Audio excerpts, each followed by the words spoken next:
Hi, so this is Hebert, and I thought about this today, and I thought, well, I should probably think about talk about this because it's pretty important, and I think a lot of people are thinking about it too. It's the meaning of life, and yeah. So in my opinion, most people haven't thought of the meaning of life, in to an extent to which I think I have, and or they have, and they've done, like, they've resorted to drugs or to, like, not moderation, in other words. And so, in my opinion, I think we should all start journaling more, drawing more. So, like, pictures, drawing pictures, so creative visual, and so literacy and visual. We should also sing, speak out, and practice speech. So practice literally just talking about a subject, but like presenting stuff, and just practice literally talking, but practice singing. So we can all practice singing to a certain extent, by ourselves, by learning the, like, minimal requirements for it. But also to dance and to become felt physically. So if you've never felt somebody dance, you're missing out on a part of life. Let me tell you this right now. If you've never danced with somebody and done, like, some, like, slow dancing, but, like, really felt the person, you're missing out on a part of life if you don't. So, is my opinion, at least.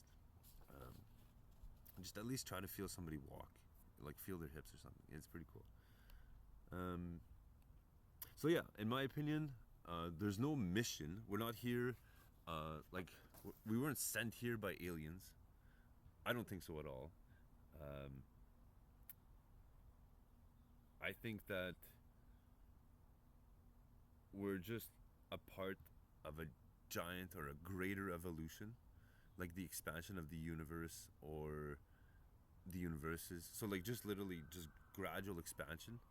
So into, from the, like, nothingness, and, like, whatever more, because to me it, like, almost doesn't matter past a certain point. It's like, it's cool, but, like, you know, so we give ourselves purpose, because if we don't actually literally change how the universe expands and evolves, because the universe is so big. Like, if we're part of one galaxy, and that one galaxy is part of one universe, and one universe is part of multi-universes, like, we're so insignificant relative to the like, how big and, like, everything is. It's like saying that, like, we can, the electrons in us, one electron will change the universe, our body, kind of thing. No, we're, like, electrons are literally, we're part the electron. Like, we have so many electrons in us that they're, like, literally parts of us, like a percentage almost. So the electrons, so just think about themselves, kind of. So we give ourselves purpose, and it's kind of the meaning of life, because if we can't change the universe, and we can't really, like, change gravity, we can sort of figure it out, but we can work on figuring it out, which is, like, kind of a purpose. And so, in my idea, it's helping others around us, to live a better, fuller life, and to try to understand what living is about. So, like, if we can't change the universe, then it's like, focus more on the planet and everybody that's living. So literally just our planet, or also, like, okay, our solar system, because the sun affects us directly. So, like, our solar system should be what we focus on, because the, like, the things, everything inside the solar system directly affects us. And so, makes sense, because beyond it, it's kind of like, it's cool to send probes so we can understand by, like, signals, but, like, we should really stay within our solar system.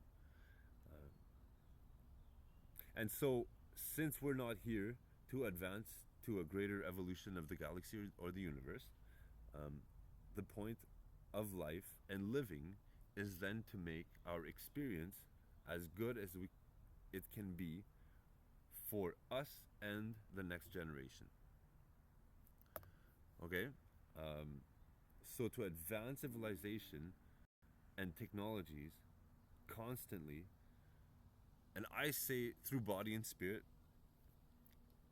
because we should learn about the spirit. You don't need to do drugs to learn about the spirit. If you can feel your child or your grandparents or your neighbor, or like, if you have sex or if you do drugs, if you know about these things, or if you do wiggling, squiggling, everybody does, even your grandparents do, so don't worry about it. But body and spirit. So literally figure out what is joy, what is happiness. So figure out emotions and feelings, because we can. I think so. I'll just say, in my opinion, it's to learn, explore, and develop both in body and spirit. Everything we can, and record it so we can discover what it's like to experience your complete version of existence. Okay? So that's like a pretty good way of describing it. But so to learn, so to me, this is like the spirit part is, because I was like altar boy till I was like pretty old, 16, 18, I don't remember, sometime in between there. So I was like really tall, and like the robe was too short, and so like taller than everybody. They were like really awkward. But in my opinion, I was a spiritual without a spirit. So what that means to me is I went to church, did everything. I literally could say the whole service, and I knew like most of the songs, so I did everything. And I just learned about the spirit and that we're all connected. So,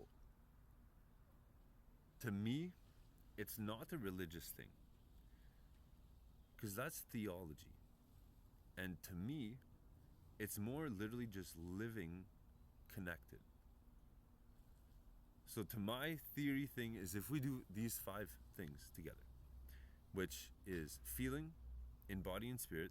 So in other words, being connected to yourself, so feeling your own body and respecting it. And then your spirit is connecting to somebody else. So when you sing, you can sing as somebody else just by literally thinking you are them and they think that you are you.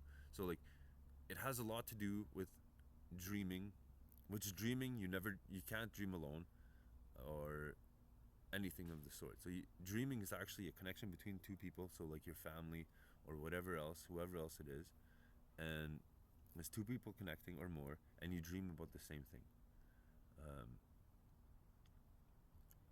And so through feeling body and spirit, so you can feel if somebody's hungry, you can feel the knots in somebody's body.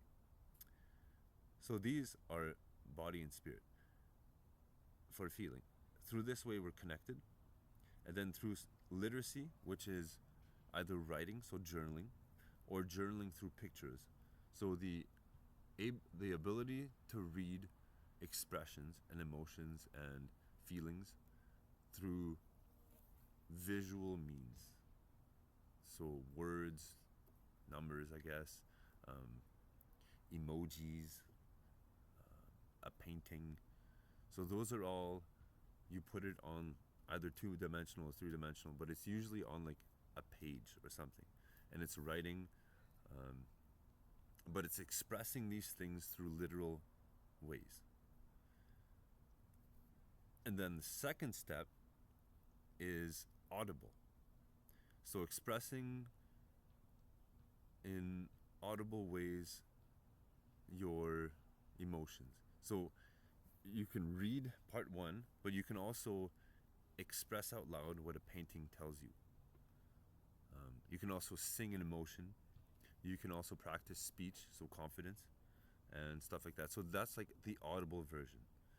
And then the third part is dance. or physical sensation of expression of an emotion, which if you do like many kinds of dancing have actually most dancing, if you dance and you don't feel somebody dance, even if you're looking at a TV screen, they're dancing in a certain way for a certain reason. But this is feeling somebody move, so it's feeling somebody's muscles, feeling all these little things through. So if you go boxing, then you go boxing, you feel somebody else punch. You can feel somebody else punch. Ballet, you can feel them dance and jump around.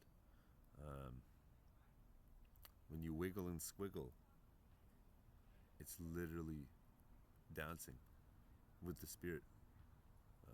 They feel it on the other side. And wiggle squiggle, I mean like jerk off. For just kids. It's kind of a nicer way to say it. But connotation wise. But there you go.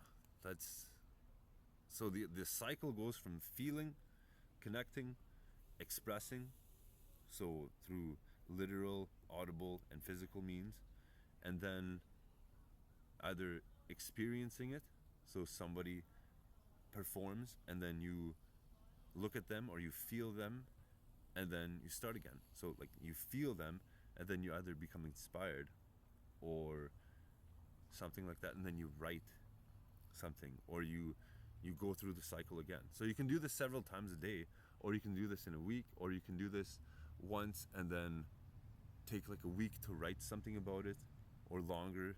Depends like what you do with it. But this is like my version of what complete existence is. Because what else? We have this and then like work. But if you just think life is just working, which I mean, if you like arts, creating art content is not work. If you like working, then creating work is not work.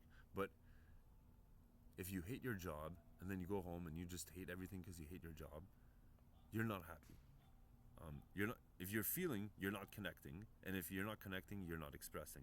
So you're expressing just the emotions from work, which is generally not good for your family. And then usually they drink or something, and then that's what I did. I drank for like 10, 12, 20, 14 years, like every day, a lot. So like either 12 or 18 every day, and then sometimes it was heavy Crown or like heavy liquor, and like I used to smoke lots of cigarettes too, and I also quit. So the idea is that I quit these things, and this is like what I've learned, which I've known these things since I was young. I've just finally decided to just record it, tell people, and then hopefully that people look at these. I'm not that good at these things yet, but hopefully that people look at these, and then, because I'm sure people want to know about the meaning of life, because it'll clarify things. And if you don't waste, like, let's say you don't have to go on the pilgrimage, because I'll just tell you what the meaning of life is, or you don't have to go on the missionary trip, because I'll tell you that I did one, and then it only lasts like 2 weeks after, because you become reassimilated to where you left. So if I was from Canada, went to Nicaragua, and then you return to Canada, after like 2 weeks, you kind of return to like the who you were before. You remember the lessons and the people and everything, but your habits return, so your environment reassimilates you into doing what you did before. And I'm assuming the only way is if you stay like participating, like you like fully participate in things like constantly, which is pretty tough to do if you have a lot of things on your hands, right? So this is, I guess, for literally everybody, but for anybody who's like really in a tough time and they need company, or they need reassurance that we're all in the same boat, or many of us, and those who figured it out, they literally know this, that we're just here to experience life, not to fight with each other. It's almost like a competition at who can be the happiest and who can make each other the happiest in the end.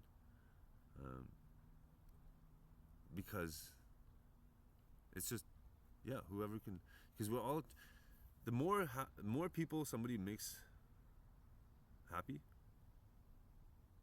the better they are according to everybody else. So sometimes reassurance that when you're sad makes you happy, and sometimes when you're happy, just being left alone makes you happier because you don't kill their vibe, kind of thing, right? So the idea is that I hope people listen to this, and contact me. We can talk about it. I hope that people actually listen to this and then they contact me. My name is Hebert Leonard Forcade. My contact's on YouTube. Just send me a message. We can have an interview or whatever, because I have more things to add to this. So I hope you contact me. Cheers.